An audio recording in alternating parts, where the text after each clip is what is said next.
नमस्कार, मैं हूं आपके साथ मुबश्शरा। स्वागत है आप सभी का एम न्यूज में। बुलंदशहर जिले की नगर पंचायत ककोर से 3 बार के चेयरमैन रहे कुंवर रिजवान इस बार भी चौथी बार जीतने की कोशिश में हैं। कांग्रेस के चुनाव चिन्ह पर चुनाव लड़ रहे कुंवर रिजवान बताते हैं कि कस्बे के सभी निवासी उनको बेहद प्यार करते हैं क्योंकि वो जनता के हित में ही काम करते हैं। कुंवर रिजवान चौथी बार भी जीतने का दावा कर रहे हैं। कुंवर रिजवान से हमारी संवाददाता बरखा सिंह ने खास बातचीत की। देखिए उस बातचीत के प्रमुख अंश। नमस्कार, मैं हूं बरखा सिंह। आप देख रहे हैं एम न्यूज के खास प्रोग्राम शहर की संसद। आज हम मौजूद हैं ककोड़ में, जहां के चेयरमैन प्रत्याशी हमारे साथ कुंवर रिजवान जी हैं। रिजवान जी, आपका हमारे चैनल में स्वागत है। Thank you. आपका भी नगर पंचायत ककोड़ में एम न्यूज का बहुत बहुत स्वागत है। बहुत बहुत बधाई आपको। धन्यवाद। ककोड़ जी, ये बताइएगा कि आपका ये तीसरा कार्यकाल पूरा हो चुका है, तो आपका कार्यकाल अब तक कैसा रहा? ये तो देखिए, ये सवाल तो जनता से पूछने का है, सही बात है। तो आपको क्या लगता है कि जनता से संतुष्ट है? बिल्कुल बिल्कुल, जनता से संतुष्ट है। जनता अगर संतुष्ट नहीं होती 3 बार मुझे नहीं चुनती, और इस बार भी जनता की मांग पर ही मैं चुनाव में हूँ। जनता का जो प्यार, जो लगाव मेरे साथ रहा है, इसीलिए मैं आज फिर चौथी बार चुनाव में हूँ। और मैं उम्मीद करता हूँ कि पहले से बेहतर जनता का जो लगाव है, जो प्यार है, वो मेरे साथ जुड़ा है। तो आपने इन 3 कार्यकाल में क्या क्या विकास के कार्य करवाए हैं? जनता की तमाम ज़रूरतें मैंने पूरी करने का काम किया है। देखिए, जो मूलभूत सुविधाएं नगर में होती हैं, उनको पूरा करने का काम किया है। आपने देखो, कस्बे में कुछ चीज़ें होती हैं, जैसे सड़कें हैं, उनको बेहतर बनाने का काम किया है। जल निकासी है, उसके लिए नाली या नाले का निर्माण होता है, उसको बहुत बेहतर से हमने करने का काम किया है। हमारे यहाँ कुछ समस्याएं थी, जैसे तालाब हैं, वो आबादी के अंदर आ चुके हैं। जैसे आबादी बढ़ी है तो आबादी के अंदर हो गए। उनमें गंदा पानी कस्बे का सब आता था, उससे वो सब सारी चीज़ें, बीमारियां फैलती थी गंदे पानी की वजह से, मच्छरों का प्रकोप रहता था। उन सबको हमने ठीक करने का काम किया। तमाम तालाबों का सौंदर्यीकरण कराया है। और उस पानी को, जो कस्बे का पानी तालाबों में जाता था, उसको, गंदा नाला है एक हमारे यहाँ, उसको पूरे कस्बे से बाहर करने का काम किया है हमने। पर हमें क्षेत्र से पता चला है कि यहाँ अवैध निर्माण हो रहा है, तो उस पर क्या सत्यता क्या है इसमें?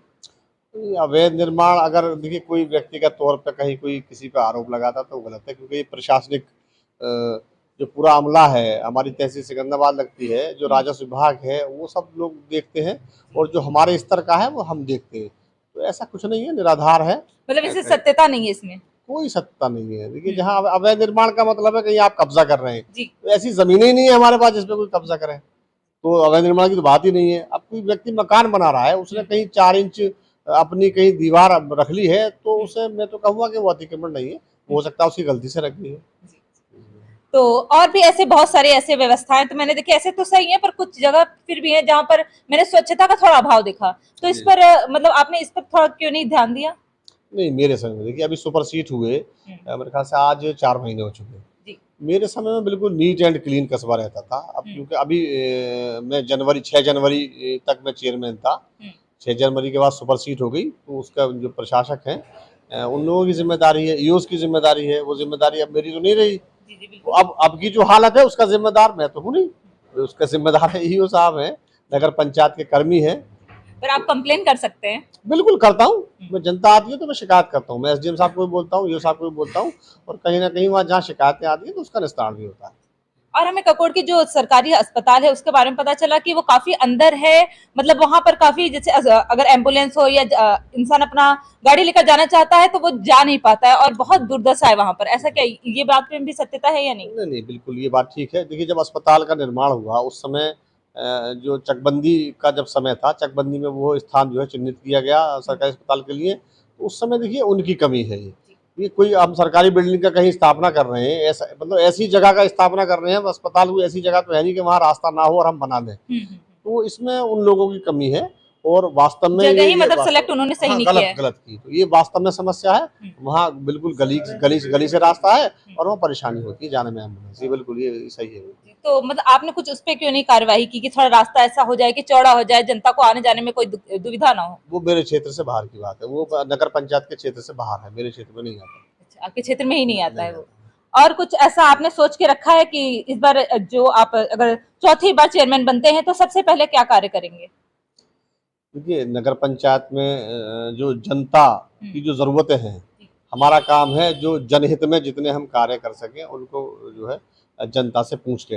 हमारी एक बोर्ड है भाई, जब हम चुन के जाएंगे तो 10 मेंबर्स होंगे, उसमें एक चेयरमैन होगा, वो पूरा बोर्ड होगा। तो बोर्ड में ये सारी चीजें तय होंगी कि भाई हमें क्या क्या काम करने हैं। जनता से ये सारी चीज पूछ के और हम प्रस्तावित करते हैं और धन जो है सरकार से आवंटन करा के कोशिश करते हैं कि ज्यादा से ज्यादा विकास कार्य हो जाए। अब उसमें हमारे यहाँ क्योंकि आबादी देखिए मेन चीज है हमारे यहाँ जो जेवर एयरपोर्ट जो इंटरनेशनल एयरपोर्ट बनने जा रहा है उसकी दूरी केवल 8 किलोमीटर है और ग्रेटर नोएडा का बॉर्डर है ककोड़ नगर पंचायत। ग्रेटर नोएडा यहाँ से मुश्किल से 10 किलोमीटर है। तो उसकी वजह से यहाँ जो डेवलपमेंट के चांस हैं वो बहुत ज़्यादा हैं और रोज़गार के अवसर जो हैं वो बहुत ज़्यादा आने वाले हैं। यहाँ डेवलपमेंट जब शुरू होगा एयरपोर्ट की वजह से तो रोज़गार भी मिलेगा और डेवलपमेंट भी होंगे। तो प्रयास रहेगा कि हम इसको जो है सुपर नोएडा की तर्ज पे जो विकास कार्य हैं उनको करने का काम करें सरकार। आप सबसे ज्यादा प्राथमिकता किसको पर देंगे? जो मेन चीजें हैं देखिए मूलभूत सुविधाएं जो जनता की हैं, सड़कें हैं, प्रकाश व्यवस्था है, पीने के पानी की व्यवस्था है, सफाई की व्यवस्था है। स्वच्छ भारत अभियान पूरे देश में चल रहा है तो स्वच्छ भारत अभियान को लेकर सब पूरा जनपद हर नगर पालिका नगर पंचायत नगर निगम सक्रिय रहती है। तो यहाँ भी पूरी सक्रियता रहती है और कोशिश करते हैं लोग जागरूक है यहाँ पर। हमारा कस्बा साहब बिल्कुल बिल्कुल बिल्कुल। तो आपका कुछ मुद्दा भी है जिन्हें आप जनता के बीच में लेकर जाना चाहते हैं? नहीं, मेरा मुद्दा तो कस्बे का बेहतर विकास है और कस्बे में आपसी सौहार्द भाईचारा ये सब चीज बनी रहे। इसीलिए मैं लगातार चुनाव में हूँ, चौथी बार प्रत्याशी हूँ और मैं उम्मीद करता हूँ आज भी कि जो ककोड़ की जनता है वो अच्छे व्यक्ति को चुनने का काम हमेशा करती है, इस बार भी करेगी। आप किस पार्टी से प्रत्याशी हैं? मैं कांग्रेस भारतीय राष्ट्रीय कांग्रेस से प्रत्याशी हूँ इस बार क्योंकि तो पार्टी तो आपसे बहुत उम्मीद करती होगी। बिल्कुल बिल्कुल। तो आपको लगता है आप खरे उतर के दिखा पाएंगे? बिल्कुल बिल्कुल, इसमें कोई शक नहीं है। इसमें कोई शक नहीं। और ककोड़ की जनता से कुछ कहना चाहेंगे हमारे चैनल के माध्यम से? ककोड़ की जनता से मैं यही कहूँगा कि आपके चैनल के माध्यम से 11 तारीख को जो चुनाव आने वाला है इसमें आप, क्योंकि मैंने 15 साल लगातार जनता की सेवा की है, कस्बे के उस हर वर्ग का मैंने ध्यान रखा क्योंकि यहाँ तमाम दो समुदाय देखिए हमेशा दो समुदाय गिने जाते हैं। यहाँ उन समुदायों में हर बिरादरी के लोग कस्बे में निवास करते हैं और मैंने हर उस बिरादरी का ध्यान रखा है और वहाँ मतलब जो उनकी सुविधाएं मूलभूत सुविधाएं उनको पहुंचाने का काम किया है। तो मैं ये अपील करूंगा कि आप देखिए चुनाव में कई लोग हैं, मैं किसी को ये तो नहीं कहूँगा कि भाई आप वो क्या है क्या नहीं करते। मेरे सामने मेरे प्रतिद्वंदी है, वो भी कोशिश करें, मैं भी कोशिश कर रहा हूँ। तो मैं तो बिल्कुल ये उम्मीद करूंगा कि आने वाले 11 तारीख को पूर्ण बहुमत के साथ बहुत भारी मतों से ककोड़ की जनता ककोड़ के लोग मुझे जिताने का काम करेंगे और आने वाले 5 वर्षों में मैं ये कोशिश करूंगा कि नगर पंचायत ककोड़ को कनॉट प्लेस बना दूं। बहुत बहुत धन्यवाद हमें समय देने के लिए। Thank you. ये थे हमारे चेयरमैन प्रत्याशी रिजवान जी, जिनका कहना है कि यदि वो इस बार फिर से चौथी बार चेयरमैन बनते हैं तो बहुत सारे खास कार्य करके दिखाएंगे। अब तक उन्होंने जो कार्य नहीं करवाए हैं उस पर भी ध्यान देंगे। जैसे बहुत सारी चीजें यहाँ अस्पताल में बहुत सारी दुविधाएं हैं, बहुत सारी सुविधाएं जो उपलब्ध नहीं है, पर वो सारी सुविधाएं वो उपलब्ध करवाएंगे। पर ये तो देखने वाली बात होगी कि ककोड़ की जनता का फैसला क्या होता है। तब तक के लिए बने रहिए एम न्यूज के साथ। मैं बरखा सिंह। नमस्कार, मैं आज ककोड़ में हूँ तो मैं जानना चाहती हूँ कि यहाँ पे लोगों की क्या राय है। सर, आपका परिचय क्या होगा? मैं विपिन रस्तोगी जी, ककोड़ का ही रहने वाला हूँ और भारतीय जनता पार्टी का कार्यकर्ता भी हूँ। पीछे पूर्व मंडल अध्यक्ष भी रहा हूँ। तो आप रिजवान जी को सपोर्ट कर रहे हैं? रिजवान जी को सपोर्ट कर रहा हूँ उनके चेहरे से। पार्टी चूंकि यहाँ पार्टी का कोई औचित्य नहीं है, रोल नहीं है और यहाँ चेहरे को वोट मिलती है क्योंकि लोकल इलेक्शन है। यहाँ व्यक्तिगत रूप से ही लोग वोटिंग करते हैं, पार्टी को नहीं करते। पार्टी कोई भी सही। तो रिजवान जी में ऐसा क्या खास बात है कि आप उनके चेहरे को वोट करना चाह रहे हैं? रिजवान जी एक सामाजिक आदमी है, सज्जन आदमी है और उन्होंने नगर का बहुत विकास कराया। गरीबों को जो कोरोना काल में था, लोग तो गाते हैं देखे। मैंने देखा कि गरीबों को बहुत मदद की। इन्होंने राशन के कट्टे बनवा के रख लिए और कोई भी व्यक्ति आ गया और धीरे से तो इन्होंने शो नहीं किया, ना किसी को बताया। छोटे भाई जुबेर से कहा कि एक कट्टा उठा के चुप इसको दे दे। तो इस तरीके से लोगों की गरीबों की बहुत मदद की है इन्होंने। मतलब इतने पुण्य के काम किए वो भी शो नहीं किया उन्होंने। तो महाराज आए उन्होंने कहा भाई हमें चाहिए, तो उन्होंने यज्ञ में भी बहुत दिया। 2 कनस्तर देसी घी, 2 कट्टे चावल और 5100 रुपये नगद, और कह दिया महाराज किसी चीज की भी जरूरत हो तो आप ले जाना, क्योंकि ये जातिवाद नहीं मानते। मतलब ये मुस्लिम समुदाय हो के भी यज्ञ में भी अगर अपना डोनेशन दे रहे हैं, देते हैं। कोई भी साधु इनके द्वार से खाली नहीं जाता, चाहे वो जाड़ा हो गर्मी हो, कोई आ जाता है। जाड़े में भी मैं देखता हूँ आ गए हैं 2-4 लोग, तो ये कहते हैं कि महाराज हमारे पास चेयरमैन साहब ओढ़ने के लिए हैं, तो तुरंत एक कंबल या चादर उपलब्ध कराते हैं, उनको देते हैं, दान देते हैं। बहुत बहुत धन्यवाद हमें जानकारी देने के लिए। Thank you. सर आपका परिचय क्या होगा? मेरा नाम संजय चौहान है, बोल के रहने वाला हूँ, समाज सेवी हूँ काफी दिनों से। जी, तो आप क्यों रिजवान जी को इस बार वोट करना चाह रहे हैं? एक्चुअली रिजवान भाई का जो इलेक्शन है वो ये पार्टी बेसिस नहीं है, हमेशा से पार्टी बेसिस नहीं रहा। पार्टी ने अभी सिंबल दिए हैं, तो पहले तो निर्दलीय चुनाव होता था, और जहाँ यहाँ तक कि एक आम वोटर का सवाल है, तो मैं तो उसी व्यक्ति को वोट दूंगा जो एक बहुत अच्छा इंसान होगा, जो के दिलों में जगह बना के रखता है, सभी का संकट में सहायता करते हैं। तो रिजवान जी सहायता करते हैं सबकी? हाँ, गरीबों की मदद करते हैं, और मैं पहली बार ही नहीं, काफ़ी 20 सालों से चेयरमैन है लगातार जी। और इस बार भी शायद मैं समझता हूँ कि जनता उनको पूरी तरह सपोर्ट करेगी, और चौथी बार भी कुंवर रिजवान बनने जा रहे हैं।